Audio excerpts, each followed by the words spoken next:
सबको नमस्ते, सबको प्रणाम। एंड थैंक यू अगेन कि आपने मुझे ज्वाइन किया। हाँ, अब शानुदेव जी, अब अपना अनम्यूट करिए और फिर मंत्र बोल लीजिए।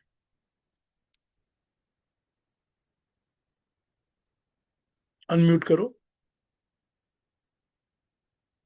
कर दिया। ये अब बोल ओ, सकते हो मंत्र। हाँ।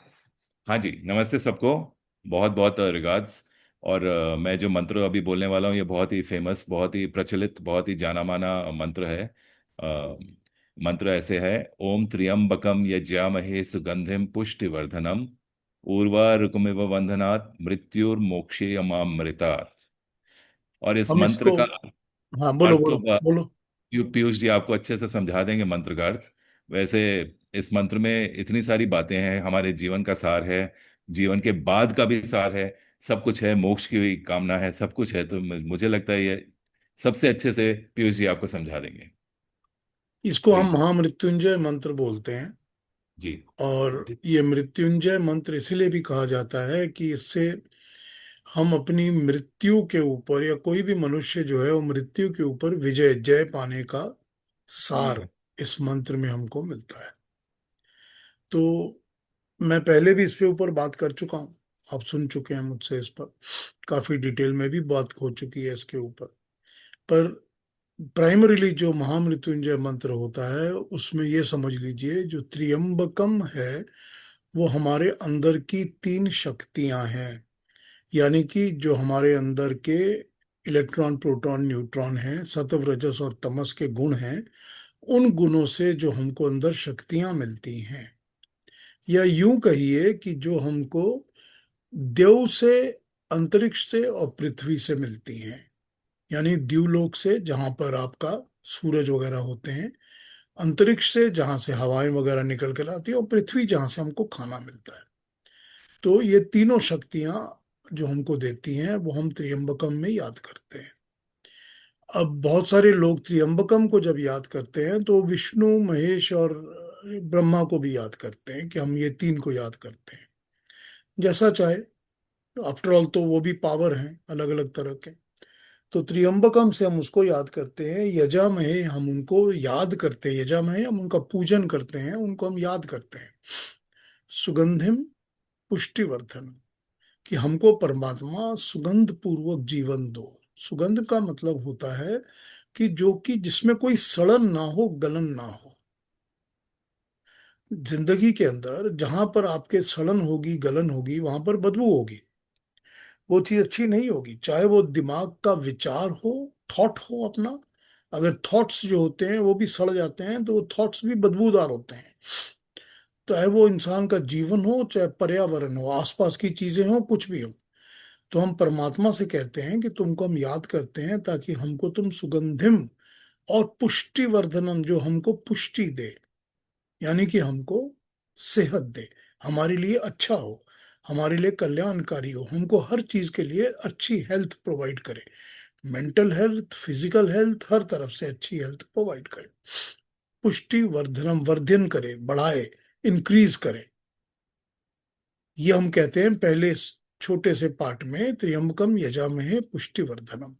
अब उर्वा रुक में बंधनात् का मतलब होता है कि जिस तरह से खरबूजा जो होता है वो अपने प्लांट को अपने आप ही छोड़ देता है जब वो पक जाता है तब। ठीक। अपने बंधन को, अपने बंधन को खुद ही छोड़ देता है। अब कभी आप लोगों ने देखा हो अपने गार्डन में वो उगाया हो, ग्रो किया हो तो। हम तो यहाँ अपने बैक साइड, बैकयार्ड में करते ही थे। तो उसमें ऐसा ही होता था, पंपकिन होगा या खीरा होगा या ऐसी जितनी चीजें होंगी, ये अपने आप ही अपने प्लांट को छोड़ देती हैं जब ये पक जाते, रेडी हो जाती हैं तो उसका मतलब यही है, उर्वा रुक में वो बंधन। हम अपने बंधनों को, हमारी जब ड्यूटी, हमारा जब काम, हमारा जब कर्म पूरे हो जाएं, तो हम अपनी ड्यूटीज को अपने आप ही छोड़ दें। हम उनके चिपके ना रहें, उनसे जुड़े ना रहें, उनको हम अपने आप छोड़ दें। उनको खुद ही हम उस तरह से छोड़ दें। तो उर्वा रुक में बंधनान मृत्युर्मोक्षीय मां अमृतात्, कि हे परमात्मा, जो हमारी मृत्यु होगी वो हमारे मोक्ष का कारण बने।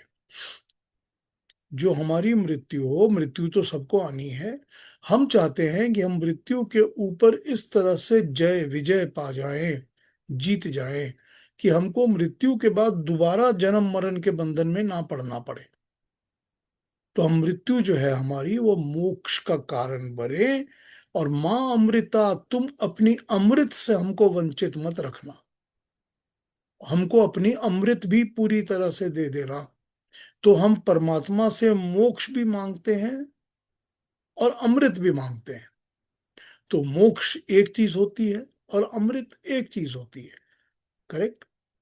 मोक्ष तो मिल सकता है, लेकिन मोक्ष मिलने के साथ साथ परमात्मा की अमृत भी मिलेगी, ये जरूरी नहीं है ना। यही तो हमने पढ़ा ना कल 54-55 के अंदर, कि ब्रह्म ज्ञानी होने के बाद ब्रह्म का ज्ञान होकर मोक्ष मिल सकता है, लेकिन जब तक परमात्मा की भक्ति नहीं होगी, परमात्मा का अमृत नहीं मिलेगा। तो हम यही प्रार्थना करते हैं, मृत्यु मोक्षीय मां अमृतात्, कि मृत्यु हमारे मोक्ष का कारण बने, हम दोबारा जन्म मरण के बंधन में ना पड़े। और हमको अमृत से वंचित मत रखना परमात्मा, हमसे अमृत को दूर मत करना, हमको अमृत भी प्रवाह करना पूरी तरह से। तो ये जो मंत्र है त्र्यंबकम का, इसका सार, इसका मतलब यही बैठता है जो मैंने आपको अभी शॉर्ट में बताया है। थैंक यू बहुत शानू जी कि आपने ये मंत्र आज बोला और हमको याद दिलाया। और इस पर मैंने आज फिर चर्चा की है, पहले भी मैंने की थी इस पर बात। तो ये हमारा मंत्र है जिसको हम मृत्युंजय मंत्र कहते हैं, महामृत्युंजय मंत्र कहते हैं। त्र्यंबकम यजामहे सुगंधिम पुष्टिवर्धनम उर्वारुकमिव बंधनान मृत्युर्मोक्षीय मां अमृतात्। बहुत अच्छा मंत्र है, इसका जाप करने से बड़ा आनंद और सुख मिलता है, बहुत बहुत शांति मिलती है। और अगर इसके मतलब को दिमाग में रखकर आप उसके ऊपर मेडिटेशन करें तो काफी फायदा होता है। उस फायदा तो मंत्रों के अर्थ से ही ज्यादा होता है ना, कि जब आप मंत्र बोलें तो अर्थ भी आपके दिमाग में आते रहना चाहिए। ठीक है ना? हाँ जी। ऑलराइट। तो कुछ पूछना है इस मंत्र के बारे में, कुछ कहना पूछना है तो पूछ लीजिए, मैं बता सकता हूँ। अगर कोई कंफ्यूजन हो तो भी पूछ लीजिए मुझसे, री एक्सप्लेनेशन चाहिए हो तो मैं दोबारा बता दूंगा आपको।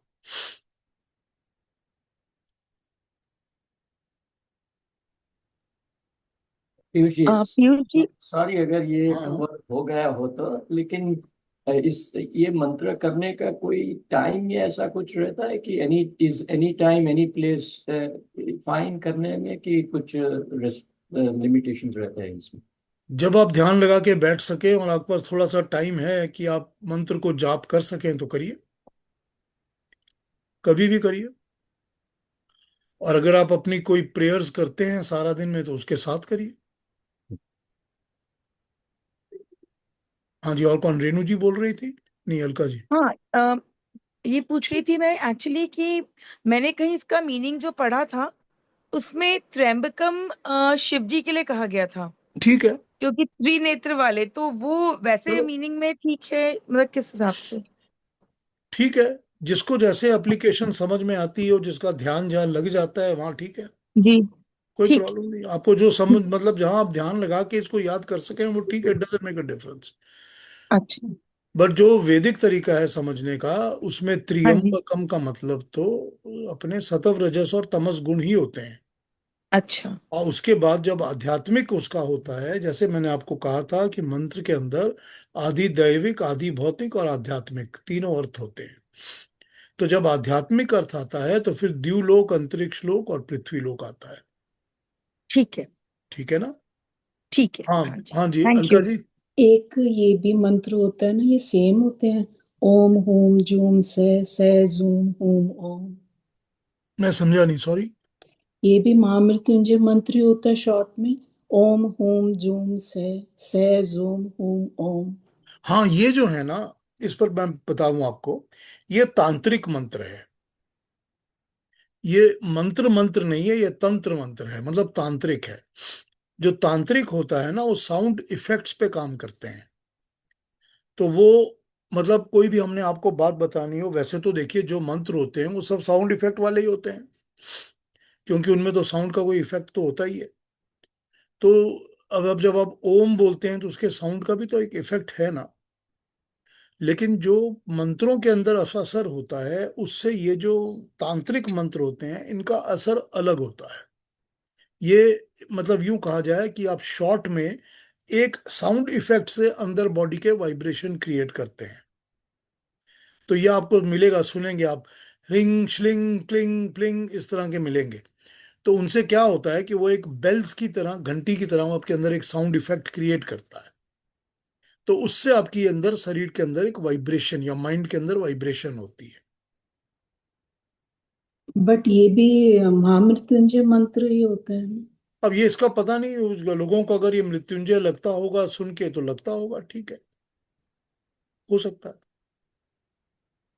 वैसे तो महामृत्युंजय मंत्र एक यही है, बस त्रियंबकम वाला। दूसरे जो हैं वो शॉर्टकट में उनका असर कुछ पैदा करके बनाया गया होगा, तो ठीक है, इट्स ओके, इट्स ओके। ठीक है। हाँ ज्योति जी, आप क्या कहेंगे? Namaste, everybody. This is a lovely mantra. I use it in my prayers every day and all that. The only thing I just wanted to add to this is there are these two Maha mantras. This one Maha Mrityunjay mantra, and the other one is the Gayatri mantra, या which is very very famous about. The या only thing I wanted to that the सप्तऋषि में से विश्वामित्र ने गायत्री मंत्र किया था और ये वशिष्ठ ऋषि ने ये महामृत्युंजय मंत्र का उत्पाद उनके उनसे हुई है। और when he is talking about महामृत्युंजय मंत्र है ना, तो ये त्रयंबकम Shiva is the where the soul goes, that they say. So that Trayambakam is another name for Shiva. So I believe that Shiva, I mean, what that Vedic thing you told is also correct. But Trayambakam is Shiva's name. So every soul is going to Shiva. So the Mahamrutyunjay mantra is going to Shiva, saying that Mera Mrityu jab aaye, so he is the one who's giving us the whatever आगे जाके जो ये है उसका is what I have been told about my grandfather and all told me that way. So, but I like the way you also told me about this Vedic meaning behind it also. But I wanted to add this that this is Maharishi Vashisht who has written this Mahamrityunjay mantra, and Gayatri mantra was written by Vishwamitra. That's what I wanted to add.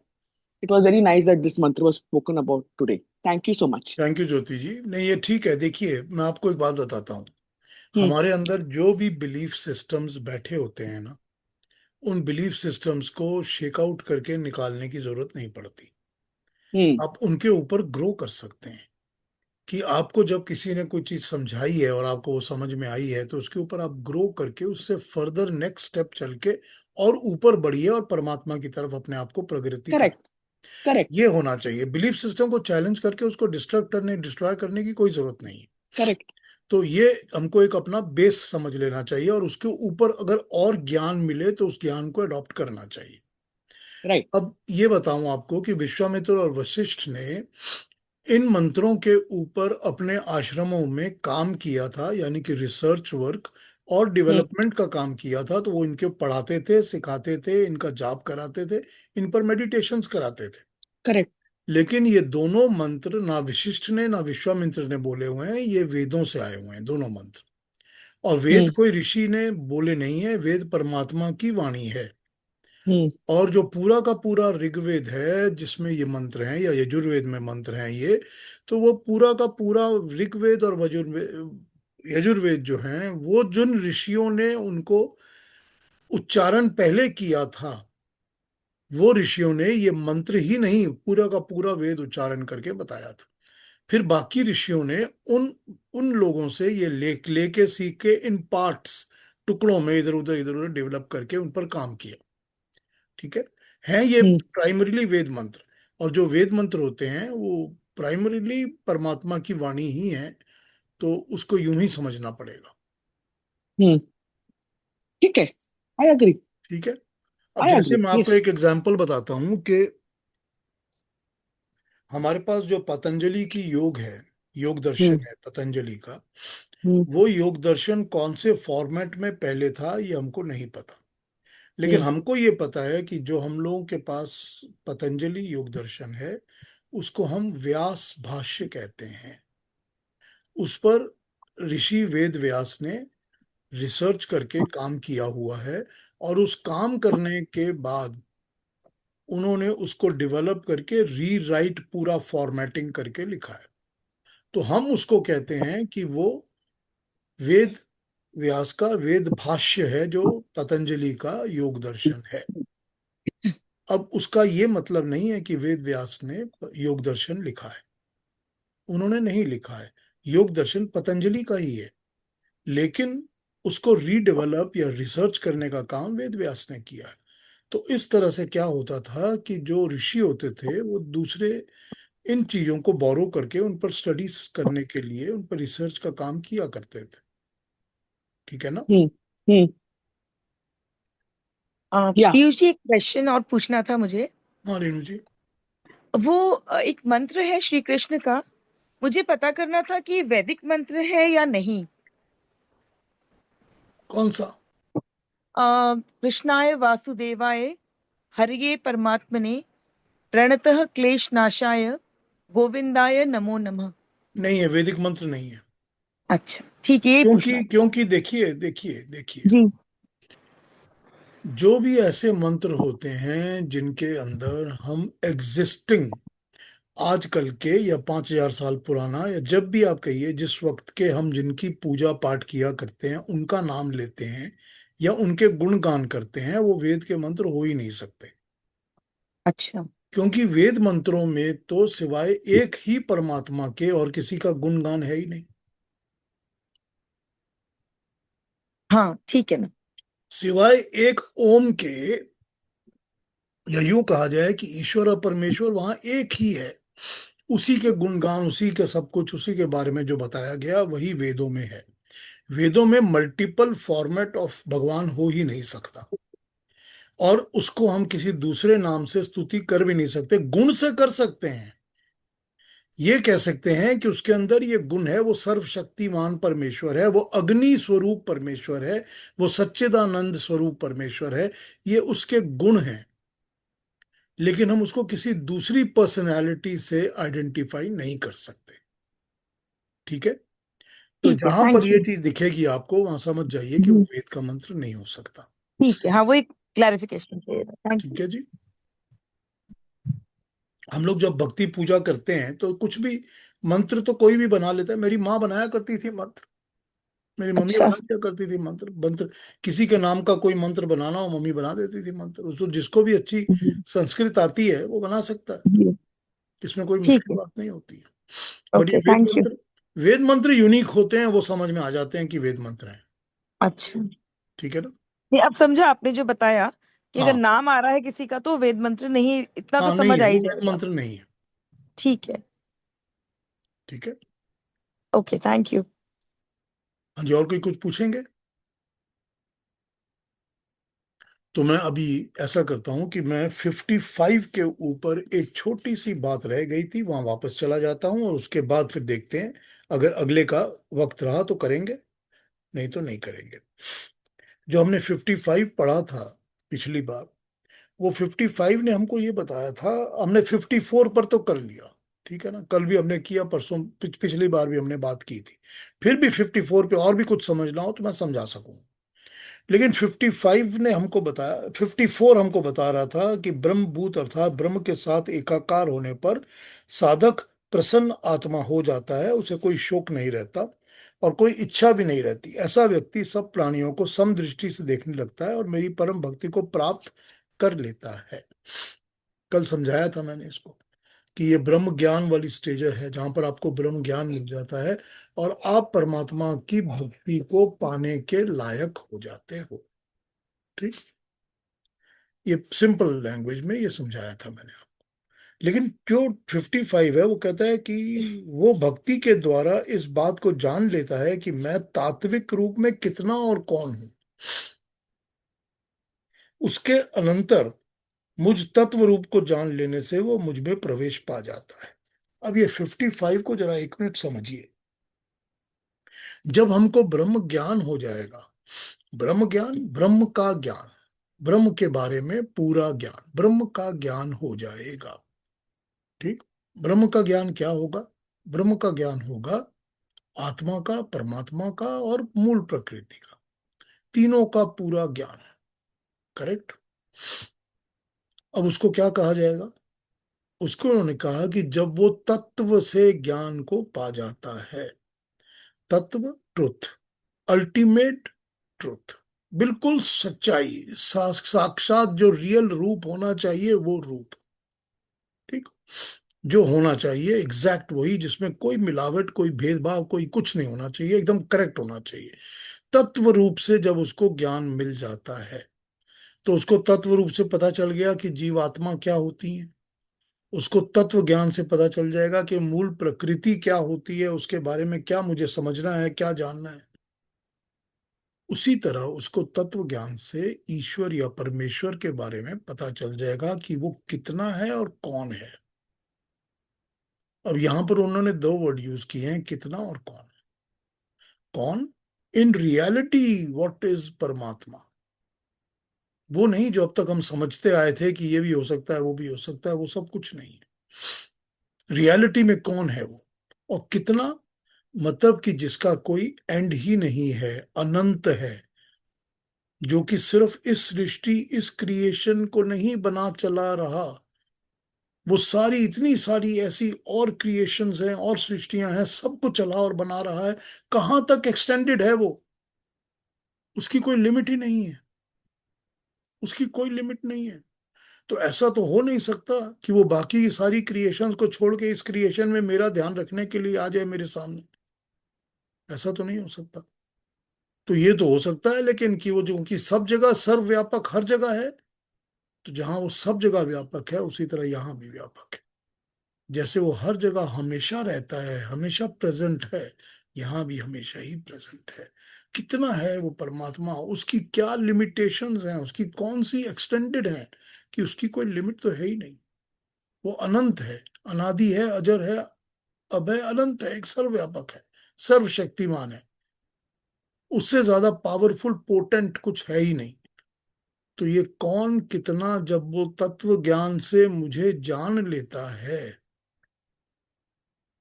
तो अब हमको जब तक ये पता नहीं चलता उस परमात्मा के रियल स्वरूप के बारे में, कल मैंने आपको परमात्मा के गुण गिनाए थे पढ़ के, कि ये उसके गुण हैं, इससे आप परमात्मा को याद करके देखिए, वो आपको परमात्मा का, इन गुणों के द्वारा आपको उस तक पहुंचने का रास्ता दिखेगा। कल मैंने गुण गिनवाए थे आपको। तो अगर आप उस तरह से परमात्मा का ज्ञान पा जाते हैं, तब आप परमात्मा को प्राप्त कर सकते हैं। तो इसके पहले तो ये बताया था कि योग्य कौन है, करेक्ट, योग्य कौन है, काबिल कौन है, कौन ऐसा है जो कि ये पाने की काबिलियत रखता है, कि जिसको ये मिल सकता है। फिर आपको बताया कि ब्रह्म ज्ञान के द्वारा उसको तत्व ज्ञान, उसको बेसिक का, अल्टीमेट ट्रुथ और फैक्ट का ज्ञान हो जाता है। और फिर आपको बताया उस ज्ञान से उसको ये पता चलेगा कि मैं या मेरा स्वरूप क्या है, मैं हूं क्या, जिसको हम परमात्मा कहते हैं वो है क्या, उसके स्वरूप का हमको पता चलेगा। जब उसके स्वरूप का पता चलेगा तब जाके हमको उसको पाने की पॉसिबिलिटी होगी, तब हम परमात्मा को प्राप्त कर सकते हैं या पा सकते हैं।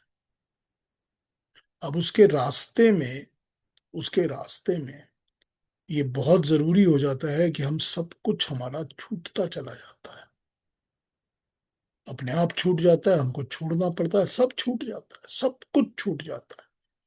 तो वो क्या बता रहे हैं, पहले तो उन्होंने बताया था कि जब सिद्ध होता है मनुष्य, सिद्ध पुरुष बनता है मनुष्य, तो उसके अंदर से कामनाएं, इच्छाएं, वासनाएं सब छूट जाती हैं, सब आसक्तियां, अटैचमेंट सब छूट जाती हैं। तो वही हो गया ना, उर्वा रुक में बंधनात्, वही हो गया ना, कि जैसे खरबूजा छोड़ देता है ना अपने प्लांट को, जब उसके रेडी हो जाता है, वो किस काम के लिए रेडी होता है, वो रेडी होता है टू सर्व द ह्यूमैनिटी, वो रेडी होता है हम सबके कल्याण के लिए, हम सबके भले के लिए, हम सबके अच्छे के लिए, कि मैं अब रेडी हो गया हूँ, फल अब मुझको खा सकते हो। खाने से क्या होगा, खाने से ये होगा कि हम सबका स्वास्थ्य बनेगा, सेहत बनेगी, हमारे लिए अच्छा होगा। वो अपने आप को दे रहा है। उसको क्या कहते हैं? उसको कहते हैं यज्ञ में अपनी आहुति देना। ठीक। ये परमात्मा का जो पूरा यज्ञ चल रहा है, पूरी क्रिएशन का, उसमें हम जब अपने आप को खपा देते हैं, अपनी आहुति दे देते हैं, वो है वो स्टेज। जबकि मनुष्य उसको पार करता है तो उसको सिद्धि प्राप्त होती है। तो सिद्धि प्राप्त होने होने तक तो सब कुछ छूट गया, सब छूट गया, सब कुछ छूट गया। और कर्म और जो भी अपनी एक्टिविटीज हैं वो सब यज्ञ रूप हो गई। सब हमारी सारी एक्टिविटीज अब यज्ञ रूप हो गई हैं। तो जब यज्ञ रूप एक्टिविटीज हो गई तो उस कर्म का ना हमको कोई कर्म का असर होता है, ना कर्म का फल लगता है कोई। तो ये तो सिद्धि वाली बात बता चुके हैं। जब इस अवस्था पर आ गए हैं तब हम ब्रह्म ज्ञान की तरफ बढ़ेंगे। तब हम ब्रह्म ज्ञानी बनेंगे कि हमको ये पता चलना चाहिए कि ज्ञान असल में क्या है। अब वो सब तो छूट चुका जिसके पीछे हम भाग रहे थे, जहां हमारा दिमाग सारा समय उसमें ही लगा रहता है। तो जब उसमें ही लगा रहता था तो इधर नहीं लग सकता था। तो अब जब इधर लगना शुरू होगा तब हमको ब्रह्म ज्ञान का पता चलेगा। और तब ब्रह्म ज्ञान में भी हमको तीनों के तत्व ज्ञान का पता चलेगा। तीनों ब्रह्म फैक्टर्स के तत्व ज्ञान का पता चलेगा। उसके बाद भी जब हम परमात्मा के तत्व ज्ञान की तरफ ध्यान देंगे कि वो कौन है और क्या है और कितना है, तो इस लेवल तक आते आते तो मैं भी छूट जाएगी। कि जो मेरा तत्व ज्ञान अपने बारे में, अपनी आत्मा के बारे में था, वो भी छूट गया। जो प्रकृति, मूल प्रकृति के बारे में था, वो तो पहले छूट गया। वो छूटने के बाद मैंने अपनी आत्मा, अपने तत्व के बारे में पता करना शुरू किया, फिर वो भी छूट गया। अब क्या है? अब केवल परमात्मा का ज्ञान मेरे अंदर बचा बचा हुआ है बस। जब सिर्फ ये एक अकेली एक फोकस बच जाएगी, concentrated focus on only one factor, जब ये अकेली बचेगी तब परमात्मा का स्वरूप हमारे सामने खुलेगा। तब हमको पता चलेगा कि वो क्या है, कैसा है, कितना है।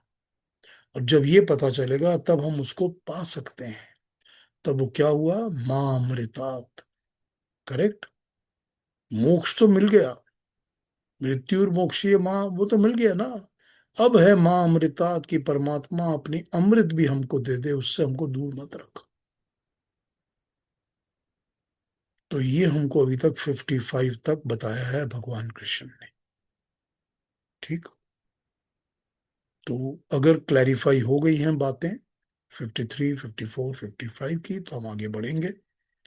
ये समझ आ जानी चाहिए, बातें बिल्कुल दिमाग में बैठ जानी चाहिए कि वो क्या समझा रहे हैं हमारे को, क्या स्टेजेस बता रहे हैं। देखिए, उन्होंने तो हमको स्टेप 1, 2, 3, 4 करके सारा कुछ सामने रख के दे दिया। वो तो ये बता रहे हैं कि देखो ऐसे 1 नंबर, स्टेज 1 तुम्हारी ये है, स्टेज 2 ये है, स्टेज 3 ये है। और ये तो है नहीं कि वो बिल्कुल आसमानी ऐसी बातें बता रहे हैं जिसके की कोई रियलिटी के साथ कनेक्शन नहीं। वो तो वही बता रहे हैं जो कि हमको योग दर्शन बताता है। वो तो वही बता रहे हैं जो हमको सांख्य दर्शन बताता है। तो जब ये भी पहले भी बता चुके हैं बातों को, तो वो तो अपनी बात को उसी तरह से आपके सामने रख रहे हैं कि देखो, this is the way to do it. He does not say anything that is not possible to be done. और how to and what to भी वो आपके सामने रख देते हैं। 1, 2, 3, 4 करके सारे स्टेप्स आपके सामने रख दिए उन्होंने कि ये करोगे तो पहला ये, फिर दूसरा ये, फिर तीसरा ये, फिर चौथा ये। यही तो भगवान कृष्ण की खूबी है गीता में, कि वो एकदम इलेबोरेट करके आपके सामने रख देते हैं। एग्जाम्पल फ्लो सामने, एकदम फ्लो चार्ट बना के कि ये लो भाई, first stage, second stage, third stage, fourth stage, करो फॉलो। उन्होंने तो दे दी गाइडलाइंस आपको, कितना कितना करना है, कहां पर करना है, कहां से कितना होगा, ये हमारे ऊपर डिपेंड करता है, हर मनुष्य के ऊपर अपना डिपेंड करता है। लेकिन वो आपको बिल्कुल क्लीन फ्लो चार्ट बना के दे देते हैं। हाँ जी महेश जी, आप क्या पूछना चाहते हैं? तो पीयूष जी, आपने जो 3 स्टेप बताए कि पहले प्रकृति के आगे जाना है, उसके बाद मैं और सब छोड़ देना है पीछे, एंड लास्ट स्टेज में परमात्मा की पास जा सकते हैं, और रेडीनेस हो गई है जाने की, उस तरफ जाने की जर्नी का। तो थोड़ा पीछे आपने तीसरे या चौथे अध्याय में कुछ कवर किया था, एक बहुत बढ़िया, करीब 2 सेशंस किए थे आपने, गुणा गुणेषु वर्तन्ते। तो उसमें आप बताया था कि किस तरह से प्रकृति के गुण हर, it just keeps playing on, और मन से उसके ऊपर थोड़ा कंट्रोल किया जा सकता है once you understand the logic. तो वो मन, तो रिलेटिवली स्पीकिंग ये पांचों इंद्रियों की जो चीज है उसके ऊपर कंट्रोल करने में थोड़ा थोड़ा सहज रहता है। इट इज वेरी डिफिकल्ट, लेकिन relatively speaking, but once you go into the next step, which is जो अपने आप में जो अंतःकरण चतुष्टय की आप बात कर रहे हैं कि मन, बुद्धि, चित्त और अहंकार। तो मन तो चलो कुछ भी करके वश में किया थोड़ा बहुत, उससे बुद्धि इन्फ्लुएंस कर सकते हैं कि भाई इस तरह लॉजिक से सोचने लगो। लेकिन जो चित्त है वो, आपने जो थोड़ा बहुत मेरी समझ में आता है, वो थोड़ी डीप इम्प्रिंट्स है, जो इधर पुराने कर्मों के, पुराने जन्मों की वासनाएं, अच्छी बुरी, लाइक्स डिसलाइक्स, हेट्रेड्स, किसी पे प्यार, ये सब काफी डीप इम्प्रिंट है, जो अपने ये जन्म में जो कर्म किए हैं और जो कलेक्टिवली हमारे एक्सपीरियंसेस रहते हैं उसके ऊपर से पड़ती है, और जो हमने कैरी ओवर किया है जो अपने आत्मा के साथ दूसरे दूसरे जन्मों में जाती है। तो सॉरी लंबे क्वेश्चन के लिए, लेकिन द बिग क्वेश्चन इज कि ये चित्त को किस तरह से ये इम्प्रिंट निकाल सकते हैं स्लोली, ताकि हम, it's a long journey, but then only if it gets clean, then only हम शुद्ध परमात्मा की ओर जा सकते हैं। तो आप थोड़ा इसके ऊपर थोड़ा लाइट डाल सकते हैं। देखिए देखिए सारा योग दर्शन जो है वो स्टार्ट ही होता है योगश चित्त वृत्ति निरोध। चित्त की वृत्तियों को निरोध करने के लिए ही योग दर्शन लिखा गया है। तो योग का पर्पस होता है चित्त की वृत्तियों का निरोध करना। तो सबसे पहले तो ये समझ लेना चाहिए कि अगर आप योग को प्रैक्टिस करते हो तो चित्त की वृत्तियों का निरोध होता है। अब दूसरी बात, मैं गीता पे आ जाता हूँ। तो चित्त की वृत्तियों को कंट्रोल करने के लिए भगवान कृष्ण कहते हैं कि जब तुम अपने कर्म और कर्म से जुड़े हुए बाकी चीजों को, यानी कि कामनाओं को, अटैचमेंट्स को, आसक्तियों को, कर्म फल से जुड़ने की बातों को, कर्म फल की एक्सपेक्टेशंस को, इनको छोड़ोगे, यानी कि इन सब से वैराग्य लोगे और वैराग्य का अभ्यास करोगे, तो वो अभ्यास भी तो चित्त में जाके बैठेगा। तो अपने आप ही चित्त के अंदर से जो पुरानी चीजें हैं, मैल जो है वो साफ होती जाएगी और नई चीजें बैठती जाएंगी। लेकिन उसके बाद वो, तो आपने जब सेकंड चैप्टर में गुणों की बात की है, वो तो इसीलिए कहते हैं क्योंकि ये गुण सारे प्रकृति के हैं और प्रकृति के गुणों से बोरो करके ही हमने इसको अपने अंदर बैठाया हुआ है। क्योंकि क्योंकि अल्टीमेटली जो अंतःकरण चतुष्टय हैं वो भी तो हमने प्रकृति से ही लिए हैं ना। वो भी तो प्राकृतिक वस्तु है ना, made out of the matter और made out of the nature. तो हमने वो भी तो नेचर से ही बोरो किया हुआ है ना। तो जब वो भी हमने नेचर से बोरो किया हुआ है, हमने लिया हुआ है, तो फिर हमको समझ आ जाना चाहिए कि जैसे मैं नेचर और प्रकृति की बाकी चीजों को छोड़ सकता हूं, इसको भी मैं छोड़ सकता हूं। तो जब जब ब्रह्म ज्ञान होगा, coming back to the current topic, कि जब ब्रह्म ज्ञान होगा तो मुझे ये ज्ञान हो जाएगा कि मेरी आत्मा को इन चीजों की कोई आवश्यकता नहीं है। मुझे जिस तरह से अपना शरीर नहीं चाहिए, I don't want a body any more, उसी तरह से मुझे अपना सूक्ष्म शरीर भी नहीं चाहिए। मुझे ये अंतःकरण चतुष्टय भी नहीं चाहिए।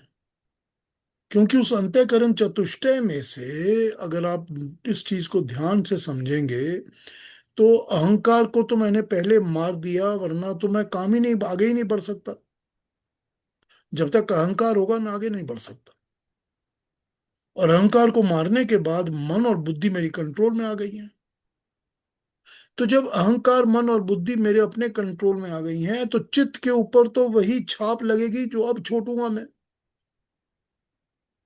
तो अब मन और बुद्धि तो कोई छाप ही नहीं छोड़ रहे हैं चित्त के ऊपर, तो अब नई छाप कहां से लगेगी? और जो छाप लगेगी वो वही लगेगी कि ब्रह्म ज्ञान की लगेगी। So then it will not bother me, because चित्त के अंदर बॉदर तो देखिए तब होता है जब आपके सबकॉन्शियस माइंड के अंदर से कोई चीज उछल के बाहर निकल के आती है। कैसे आती है? ऐसे आती है कि सामने देखे कि भाई चॉकलेट पड़े हैं तो आप सोचते हैं अच्छा मैं उठा ही लेता हूं। क्यों? क्यों उठा लेता हूं? क्योंकि आपका चित्त के अंदर वो चॉकलेट का टेस्ट बैठा हुआ है। उसको पता है कि ये क्या है, कि या मेरा I remember that it was so nice to have, so it was, I remember that this is fire, it should not be touched. I remember that this is water, it feels cold, and it has this type of a feel on my skin. ये जो memory है ये सब चित्त में ही तो बैठी है ना।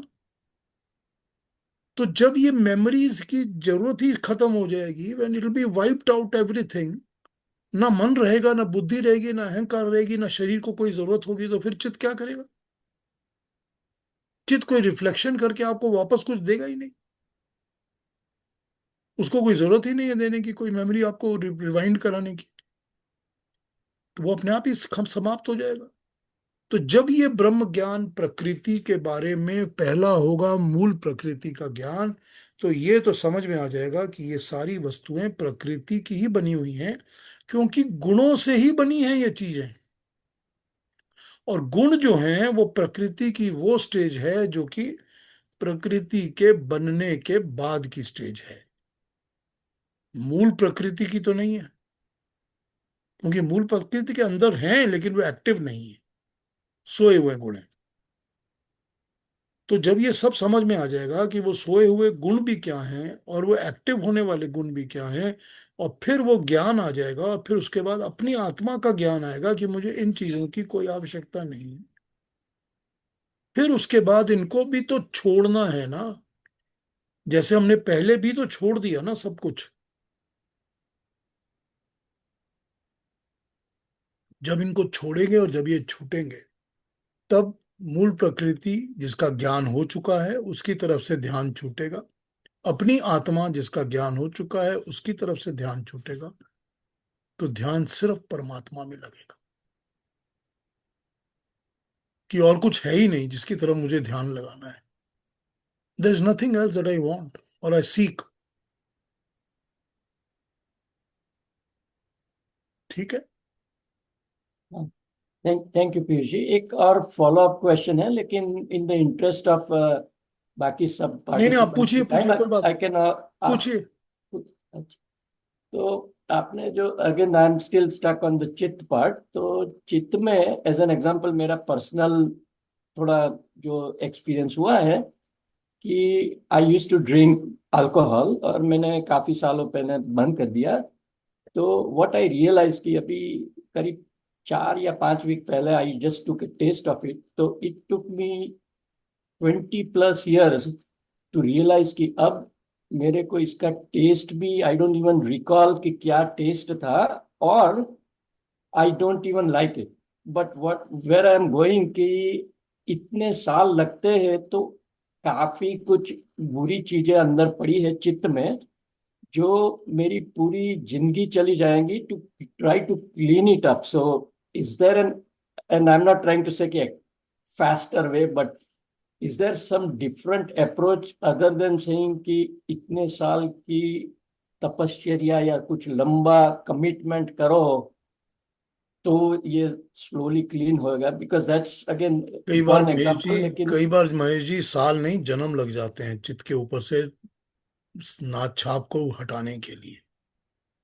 साल नहीं लगते, कई बार जन्म लग जाते हैं। कई, एक जन्म, दो जन्म, तीन जन्म, इसको कंट्रोल करके इसको क्लीन करने में बहुत टाइम लग जाता है। लेकिन सबसे अच्छा तरीका, जैसा कि योग दर्शन ने हमको समझाया है, सबसे अच्छा तरीका होता है कि जो भी चीज, अब आपने अल्कोहल पकड़ लिया, अब समझ लीजिए कि अगर आपको ये रियलाइजेशन हो जाती है कि मैं I am being bothered by alcohol, ठीक, ये रियलाइजेशन पहली होनी चाहिए। अगर रियलाइजेशन नहीं होगी तो आप करेक्शन ही नहीं करेंगे, क्योंकि बीमारी को समझना तो पड़ेगा ना पहले कि ये प्रॉब्लम है, उसको एक्नॉलेज करना पड़ेगा। फिर जब आप इसको एक्नॉलेज कर लेते हैं कि मेरे को ये प्रॉब्लम है, तो उसको योग दर्शन कहता है थर्ड पार्टी व्यू की तरह ऑब्जर्वेशन करिए, उसको उसमें इन्वॉल्व मत होइए, उसमें मेरे लिए अच्छा, मेरे को बहुत प्यारा, मेरे को बहुत favourite, I hate it, I love it, सारे इमोशंस को हटा लीजिए। हटाकर जस्ट उसको ऑब्जर्व करिए, जैसे आपने उसको हैंग करके सामने लटका लिया, और लटका के आप उसको देख रहे हैं और सोच रहे हैं कि मैं इसके पीछे, why do I need to be involve, and why is it that I should be involve, why can I not throw it out of my system. मैं इसको हेलीकॉप्टर व्यू कहता हूं, कि अपने आप को आप उस लेवल पे ले जाइए कि आपको नीचे दिखेगा पर आप इन्वॉल्व नहीं हो सकते। आप ना उससे बात कर सकते हो, ना उसको कुछ बोल सकते हो, ना सुन सकते हो, ना उसको पकड़ सकते हो। सो योग दर्शन कहता है कि जब आप इस तरह से उसको ऑब्जर्व करते हो as a third party view, तो आपको उसके अंदर सिवाय नेगेटिव के और कुछ दिखेगा ही नहीं, आपको सिर्फ बुराइयां नजर आएंगी। क्या है, मैं भाई I am in love with what, this thing, okay then let's observe. जो भी आप ऑब्जर्व करेंगे उसमें आपको बुराइयां नजर आएंगी, आपको दिखेगा कि oh my God, such a horrible thing and I have been involve with this. तो फिर क्या होगा, आपके चित्त में से वो चीज इस तरह से आप उसको उठा के बाहर फेंक दोगे, then it will not come to you again. And if it also still comes to you again, you have got to then tell yourself कि look, I have thrown it out, it's not suppose to come back to me, just get out. That's how you have to address it. उस तरह आपको काम करना पड़ेगा उस चित्त के ऊपर। तो जब आप इस तरह से उसको एड्रेस कर सकते हो, देन चित्त correction is very much possible within this birth, in our day to day। मैं आपको एक छोटी सी बात बताता हूँ, आपसे बात करते करते सडनली मुझे ध्यान आ गया। जो हमारे वेदों के सबसे बड़े जिन्होंने वेदों को बैक टू इंडियन सोसाइटी और सिस्टम के अंदर इंट्रोड्यूस किया है, और जिनकी वैदिक ट्रांसलेशंस के ऊपर ही अब सारी दुनिया वेदों पे काम करती है, महर्षि दयानंद सरस्वती जो थे, वो एक बार अपने, I don't know, I think he was 34 33 somewhere that age, और वो गए हुए थे बंगाल प्रचार करने के लिए। तो जो केशव चंद्र सेन थे, बहुत बड़े एक पुराने थॉट थिंकर और राइटर हुए हैं केशव चंद्र सेन, उनकी मैंने किताबें पढ़ी हुई हैं। उन्होंने महर्षि दयानंद सरस्वती से एक प्राइवेट मीटिंग में पूछा, और ये केशव चंद्र सेन जो है उन्होंने लिखा हुआ है, मैंने पढ़ा है ये। वो कहते हैं, वो सरस्वती, महर्षि दयानंद सरस्वती से पूछते हैं कि आप की इतनी उम्र हो गई है, आप सन्यासी हैं, आपने कम उम्र में ही सन्यास ले लिया था, क्या कभी आपकी जिंदगी में आपको एक स्त्री के बारे में या एक पत्नी के बारे में विचार नहीं आया?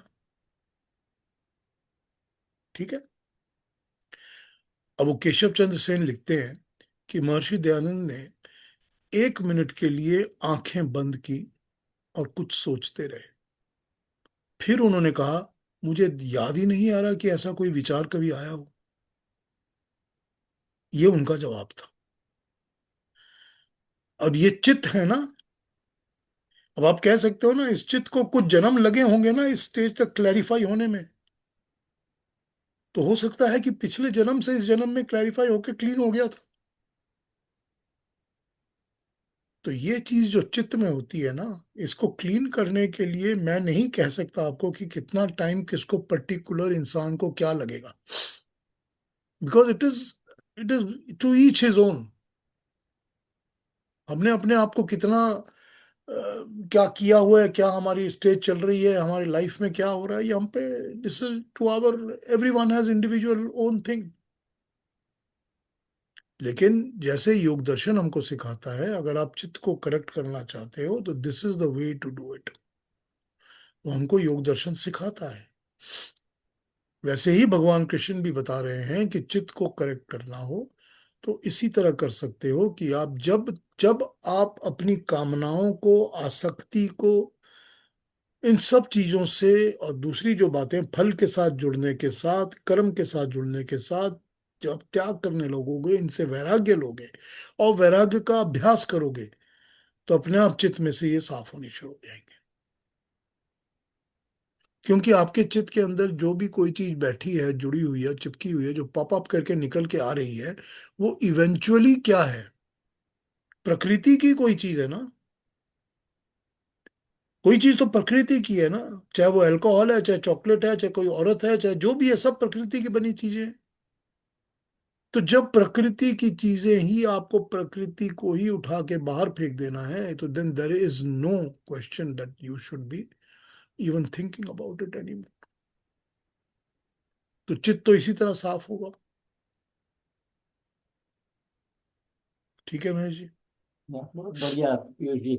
If I could just very quickly, एक बहुत बड़ा पढ़ा था मैंने, इट्स वेरी रेलेवेंट। तो एक एक समय व्यास जी पधार रहे थे और उनके सन सुखदेव जी भी वहीं से जा रहे थे, लेकिन दोनों के कपड़े नहीं थे। तो व्यास जी को देख के सब लेडीज ने काफी शर्मिंदगी व्यक्त की, लेकिन सुखदेव जी के पास होने से उन्होंने कुछ नहीं किया, क्योंकि उन्होंने बताया कि सुखदेव जी को पुरुष स्त्री कुछ ऐसा का भान ही नहीं है। व्यास जी में उतनी डिफरेंशिएशन थी कि ये मैं पुरुष हूँ और कुछ लोग स्त्री जाति के हैं। So that was like the cleaner form. तो सुखदेव जी को इसलिए, क्योंकि वो पूछने लगे कि मैं तो इसके पिताजी हूँ, उनसे भी ज्यादा बड़ा महर्षि हूँ, तो आपने सुखदेव जी के सामने आंखें बंद नहीं कर दी, मेरे सामने क्यों कर दी? That was kind of the cleaner version of. So just something relevant I thought I would like to share. ठीक है, कोई और कुछ पूछेंगे? आज इतनी बातें हो गई अलग अलग। Anybody else has any question to ask me? और थोड़ा टाइम है, बातें करके कर लेते हैं आज। सर मैंने भी एक जगह एक पढ़ा था ऐसे छोटी सी बात, बरसों की काई पल में ना जाए। जो हमारे अंदर के मैल हैं, परेशानियां हैं, चित्त में वृत्तियां हैं, ये हम एक जन्म तो बहुत छोटा है इसके लिए, ये बरसों बरसों की हमारे अंदर जमा हो रखी हैं, ये एक पल में नहीं जाने वाली। कितना वक्त लगेगा कुछ इसी नहीं को तो पता। हम अगमर्शन मंत्र कहते हैं। हाँ तभी जी। तो हम कहते हैं कि इसको घसना रगड़ना पड़ता है ताकि मैल मट्टी निकल सके। जब तक आप घसेंगे नहीं, वो निकलेगी नहीं, वो जमी निकलेगी नहीं। रहेगी वहां पर। हर मट्टी को, हर मैल को, हर गंदगी को घस के निकालना पड़ता है, रगड़ना पड़ता है, मेहनत करनी पड़ती है। तो वो अगमर्शन मंत्र इसीलिए बोलते हैं हम रोज प्रेयर के अंदर कि हे परमात्मा मैं, क्योंकि हर एक जो चीज जमी हुई है वो अहंकार से पैदा होती है। हम्म। हर चीज अहंकार से पैदा होती है जो अंदर बैठ जाती है, क्योंकि उसको प्रोटेक्शन, उसको जो प्रोटेक्शन की कवरेज है वो अहंकार देता है। कि मैं, कि मेरी वाइफ तो रोज कहती है कि शराब मत पियो, लेकिन मैं तो पीऊंगा जी, तुम कौन हो बोलने वाली? वो मैं जो है ना, वो उसको प्रोटेक्ट करती है। सर मैं तो इस पर जब आपको एक तक बात बताऊं। जब तक वो मैं नहीं हटेगी, तब तक ये घसने का फायदा भी नहीं होगा। तो अगमर्शन मंत्रों में सबसे पहले मैं को ही हटाया जाता है। बोलिए वीना जी, सर क्या चीज? मेरे फादर इन लॉ ने ऐसी शराब छोड़ी थी एक ही पल में, और वो काफी टाइम से रेगुलर पीते थे, और मम्मा की डेथ हो गई मेरी मदर इन लॉ की। और वो रोज मैं उनको रखती थी उनके आगे पैक के लिए सामान, सब कुछ जो भी मांगते थे। मेरे हस्बैंड, मेरे बच्चे सब छोटे थे तब, मेरे हस्बैंड भी नहीं लेते थे और बच्चे छोटे थे, तो मुझे वो अच्छा नहीं लगता था कि बच्चे देखते हैं कि दादाजी रोज पीते हैं। पर घर का माहौल था, उनको चाहिए थी, और मेरे साथ वो रहते थे। तो सर टाइम बीता, हम लोग 2003 में तिरुवनंतपुरम और केरला और उधर गए सब घूमने। 15 दिन का ट्रिप लगा कर आए, रामेश्वरम वगैरह होकर आए। तो वहां पे उनके हाथ पैर थोड़े सुनपुन से होने लग गए शुगर की वजह से। तो आए थोड़े दिन बाद मेरे को कहते बना, मैंने कहा ये तो मैं तो रख ही दूंगी सामान लाके, पनीर भी ला देती हूँ, सबको ला देती हूँ, पर डैडी अब तो हाथ पैर भी सुन्न हो गए, बंद कर दो। तो कहते चलो चलो खाना बनाओ, चुप रहो, लाओ रोटी लाओ और जाके सब्जी वब्जी बनाओ, अभी ये बात मत करो। तो मैंने ना मम्मी की फोटो की तरफ देख के बोला कि खुद तो फोटो पे जाके टंग गए हो और मेरे लिए इनको छोड़ गए हो जो बात भी नहीं मानते अब मेरी, और अब बीमार भी होने लग गए हैं। तो मैं ऐसे ना गुस्से में उस दिन पहली बार लाइफ में उनको मैंने ऐसे थोड़ा सा बोल के और मैं किचन में चली गई और खाना बनाने लग गई। तो आधे घंटे में उनका था कि मुझे गरम सब्जी गरम रोटी चाहिए, तो वो तभी आधा घंटे पहले बनती थी और 9 सवा 9 उठते थे, 8:30 बजे आके मेरे सिर पे खड़े होके खाना लाओ। तो मैंने कहा खाना लाओ, मैं कहाँ से लाऊं, अभी तो बनाने डैडी जी, आप तो गरम खाते हो। तो बोले अब लेक्चर देके आई थी अंदर। तो मैंने कहा आपने पी ली? मैं अंदर आई, देखा तो पनीर भी खाया हुआ था और वो भी सैलेड वैलेड सब खा रखा था, और बॉटल अंदर रख दी वापस, और गिलास खाली पड़ा, उसके अंदर वो नहीं थी। मतलब जैसे थोड़ा बहुत पता लग जाता है कि खाली किया हुआ है, वो नहीं देखिए थी। देखिए तो वीना मैं जी, वीना जी देखिए, ठीक है, ये एक अच्छी बात है कि उनसे छूट गई, लेकिन उसके बाद उन्होंने लेकिन कभी नहीं पी। ठीक है, अच्छी बात है, लेकिन जब डॉक्टर कहे छोड़ दो या जब शरीर कहे कि मैं नहीं ले सकता, तो उससे अच्छा है कि मनुष्य इस चीज को पहली बात तो पकड़े ही ना। नंबर वन, उसकी अपनी कॉन्शियस के अंदर ये नॉलेज और ज्ञान होना चाहिए कि मुझे गलत चीज नहीं पकड़नी, कि मैं रोज जहर नहीं चाट सकता। ये उसके अंदर पहला बात होनी चाहिए। दूसरी होनी चाहिए कि जब पहला ही मौका मिला था कि धर्मपत्नी ने कहा छोड़ दो, तो उसके मरने का वेट क्यों कर रहे हो? तो रियलाइज तो तो बाद में होता है ना, लाइफ में यहाँ जब पर हो जो जाता है। लेसन है ना, यहाँ लेसन ये लेना है कि अब देखिए, जब डॉक्टर कहता है कि छोड़ दो तो सब छोड़ देते हैं, तो तब छोड़ना ही पड़ता है, वरना तो अब पता चलता था कि अब मैं मर जाऊंगा। तो उस हम्म। छोड़ने का फायदा क्या है? क्या फायदा है? अब लोग मंदिरों में जाते हैं, मंदिरों में कहा जाता है कि आप अपनी एक प्रिय चीज, वस्तु जो आपको बहुत प्यारी हो, ऐसी वस्तु को छोड़ दीजिए। मंदिर वाले बोलते हैं ना त्याग करने के लिए। क्यों कहते हैं? ताकि आपको त्याग करने की या छोड़ने की आदत एक या हैबिट भावना, पड़ जाए, हाँ जी। आपके अंदर वैराग्य की आदत पड़ जाए। आदत पड़ जाए। तो आप अगर वैराग्य का अभ्यास करोगे तो जिंदगी में चीजें छोड़ने की अभ्यास कर सकोगे, जो कि भगवान कृष्ण कह रहे हैं। हम्म। करेक्ट, यही तो कह रहे हैं ना। लेकिन वहां जाके लोग क्या कहते हैं? वो कहते हैं हमने करेला छोड़ दिया, वही कहते हैं ना। मुझे पसंद नहीं। तो ये कोई मतलब, ये देखिए, यहाँ पर लेसन लर्न करने का यही है कि जो ढकोसले होते हैं ना, उनसे मनुष्य को कर्मों में कुछ नहीं मिलता, क्योंकि ये भी एक पाप कर्म हो रहा है, ये भी गलत कर्म हो रहा है, ये भी हम किसी ना किसी को बेवकूफ बना रहे हैं, चीट कर रहे हैं। तो ये भी तो एक, इसका कर्म फल भी बुरा ही है, अच्छा कुछ नहीं होने वाला। तो ना ये वैराग्य है, और ना ये वैराग्य का अभ्यास है, और ना ये त्याग है। तो ये बात यहां पर समझने की ये है कि गलत को पकड़ो ही नहीं, नंबर वन। और नंबर टू, गलत का त्याग करो, और जितनी जल्दी मौका मिले उसका त्याग करो। और ऐसे लोग दुनिया में, मैं तो ये समझता हूँ, मैं ये समझता हूँ अपने आप पर्सनल लाइफ के एक्सपीरियंस से, कि दुनिया में आपको जो अपने सगे मिलते हैं, आपके भाई बहन मिलते हैं, और फिर सबसे ज्यादा आपके हस्बैंड वाइफ मिलते हैं, या आपके मदर फादर मिलते हैं, वो मिलते ही इसीलिए हैं कि आपको एक अच्छा, बेटर इंसान बनाया जा सके। वहां पर अगर आप एक ईगो की दीवार खड़ी करते हो तो उसका कोई फायदा नहीं है। It's better to learn and move forward. वो आपको मूव फॉरवर्ड करने के लिए ही देते हैं। मैं तो छाती ठोक के कहता हूं कि मैं जैसा भी हूं आज, जितना भी अच्छा इंसान हूं, वो अपनी धर्मपत्नी के लिए हूं। वो उसने ठोक ठोक के मुझे बताया कि नहीं, ये गलती मत करो, ऐसा नहीं करो, वैसा नहीं करो, ये भी मत करो, ऐसे रहो, वो करो, ये। अब वो तो सीखना पड़ता है ना वहां। अगर हम अपनी ईगो को रखेंगे तो कभी भी नहीं सीखेंगे। वही तो माँ बाप सिखाते हैं ना। माँ बाप भी तो यही सिखाते हैं, ठोक पीट के। वहां भी तो हम हमेशा अब ईगो को रखते हैं कि मैंने तो नहीं कोई सुननी अपने बाप की बात। हमारे साथ एक योगा के क्लासेस में एक औरत जाया करती थी, उनके फादर जो थे वो संस्कृत के प्रोफेसर थे। वो कहती हैं कि मैंने तो सोच ही लिया था जिंदगी में संस्कृत हिंदी में सीखूंगी ही नहीं, क्योंकि मेरा बाप प्रोफेसर है। तो ठीक है, आप इस तरह के भी हो सकते हो, आप उस तरह के भी हो सकते हो कि मैं सीख ही लेती तो मुझे फायदा हो जाता। हम्म तो माँ बाप तो आपको फायदे के लिए ही सिखाते हैं ना। उसी तरह आपको भाई बहन पत्नी पति भी उसीलिए मिलते हैं ताकि वो आपको अच्छा बना सकें, ठीक कर सकें।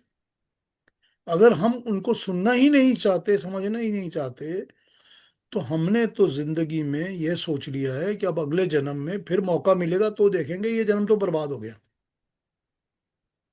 तो उसका फायदा क्या है? क्या फायदा है उसका? खैर छोड़िए, हाँ सर। बहुत सारी भटकी हुई बातें हो गई हैं। हाँ। इनका आज काम नहीं था इनका। बट चलिए, एनीबडी एल्स, कोई और कुछ बोलना पूछना चाहते हैं, कोई कहना चाहते हैं? I just want to react to what you just said, Piyush हाँ ji. जी, सीता सीता Namaste. जी बोलिए। Namaste, namaste to everyone. I just जब आपने कहा जो नॉर्मली गया जाते हैं लोग पिंडदान करने के लिए, तब कहा जाता है कि आप एक फेवरेट वेजिटेबल और फेवरेट फल को, फ्रूट एंड वेजिटेबल को छोड़ दो। तो कोई कहता है कुछ भी छोड़ दो। हाँ, कुछ भी छोड़ दो। मैं वाइफ को छोड़ के आ जाऊंगा वहां पर। तो बिकॉज आई रियली लव हर, ये हुआ ना कन्वीनियंस। सो मतलब फिलोसफी को अपनी कन्वीनियंस के लिए ना लेते हैं, but as it, I mean as you say, I will not do it. Nature brings you back to the position where you will have to do it. दूसरी जन्म तक नहीं, इसी जन्म में सिखाते हैं। Just give a quick example. My son, he used to dislike classical music because I used to sing a lot of classical music, and I used to listen to a lot of classical music, and I used to insist. So बोलता था, I'm so allergic to classical music now. My mother used to keep on telling me to do it. Now, when I get married and I have my children, I will never teach them. So his wife is a very well-known classical singer, कर्म, ये कर्म का फल है। and and and it was a love marriage. Okay, he didn't know until then. So she sings, he knew, but she's a classical singer. Today, he is into teaching his children classical music to begin with. He says those are the first steps you need. I said, what I couldn't do, somebody else has done. Fine. हाँ ठीक है, कोई बात I'm, नहीं। I'm happy about the net result. It's not who does it, but somebody has done it, and it's an achievement for me. That's what I would say. I mean, how you're pushed into a situation when you say no, yes. the nature makes sure that it is yes, and देखिए you will do Sita it. जी, आपने एक बहुत अच्छा example use किया है। इतना इतना black and white example दुनिया में लोगों को नॉर्मली नहीं मिलता। लेकिन जिसको भी जो अपॉर्चुनिटी सामने दिखती है टू चेंज एंड करेक्ट, वो अपॉर्चुनिटी सारी की सारी परमात्मा ही तो हमारे सामने रखता है ना। Why don't we take it, why don't we jump on it, and why don't we utilize them? Because वही तो जो महेश जी पूछ रहे थे कि चित्त को कैसे क्लीन करेंगे, यही तो है ना सारी बातें। Ultimately we have to do it so that we can take care of our वैराग्य, we can take care of living things. Particularly अहंकार को छोड़ सकते हैं, या चित्त को साफ कर सकते हैं, मन और बुद्धि को कंट्रोल कर सकते हैं। अल्टीमेट तो वही है ना। हाँ केतु जी, आप क्या? कुछ कहना चाह रहे हैं? नहीं नहीं, आई एम अच्छा, फाइन। कोई और कोई कुछ कहेंगे? देखिए, अगर आपने कहा मंदिर में जाके कि मैं अपनी धर्मपत्नी को, अपनी वाइफ को त्याग करता हूँ, छोड़ता हूँ, तो अगर आप अपनी वाइफ के साथ इस बारे में डिस्कस करके अब संन्यास लेना चाहते हैं कि मैं सारा दुनिया छोड़ के, मैं तो अब संन्यास लेना चाहता हूँ, सब कुछ छोड़ के अब मैं सोशल काम करूंगा, सेवा करूंगा, ज्ञान बांटूंगा, तो कोई बात नहीं, आप संन्यास ले लीजिए, कभी भी ले सकते हैं आप। As long as the wife is in acceptance and agrees to it, then you can do it. लेकिन दिखावे के लिए छोड़ना कि मैं तो ड्रामा कर रहा हूं, दैट इज यूजलेस थिंग्स। वो कुकर्म करने की जरूरत नहीं है। हाँ जी, और कोई बात? बहुत ज्यादा इधर उधर की बातें हो गई हैं आज। कुछ रेलेवेंट, कुछ irrelevant. But will be back on track. अब मैं नेक्स्ट 54-55 पर बहुत डिस्कशन हो गई है, ब्रह्म ज्ञान पर, परमात्मा की प्राप्ति पर, सिद्धि पर काफी बातें हो गई हैं। अब अगले लेसन के ऊपर हम 56 पे आ जाएंगे, will go further on it. और बहुत जल्दी, अब there are just few shlokas left in 18, हमारा गीता का खत्म हो जाएगा, then I will work on the conclusion. तो मैं कंक्लूजन भी आपको पढ़ के और समझा के बता दूंगा, then we will start something new. ठीक है ना?